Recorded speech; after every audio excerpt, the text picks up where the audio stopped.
Kung may napansin ang mga manonood, ito ang naging asal ni Senator Marcoleta, which begs the question, why is Senator Marcoleta so protective of the Discayas? Memory is short, Mr. President.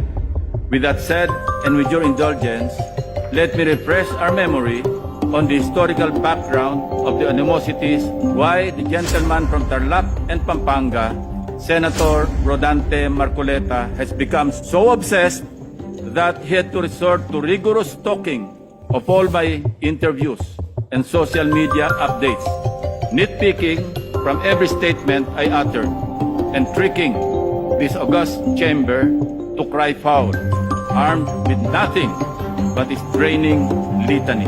Ito, pakikita ko, gawa niya ito, sa kanya galing ito. Mahilig siya sa ganito eh. Mahilig siya sa paggawa ng ganito. Kung may napansin ang mga manonood, ito ang naging asal ni Senator Marcoleta, which begs the question, why is Senator Marcoleta so protective of the Discayas? This inquiry remains valid and grounded, and I can show you from the many occasions he stood for in support of the Discayas. Why are you so protective of the Discayas? Why are you so protective? Yung Diskaya, to my mind, were the first to apply under the Witness Protection Program. Mr. Secretary, restitution will come after. Hindi sa sinungaling. Kayo ang nagbigay na ng kondisyon kasi. Do you agree that you restitute any money to the DOJ? Wala po kang maibibigay po. At saka...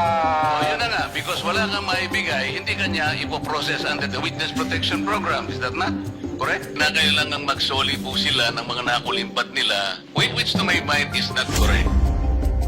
On the anomalous graft-ridden flood control projects, is Senator Marcoleta for the Discayas or the people of the Philippines? I think we know the answers, Mr. President.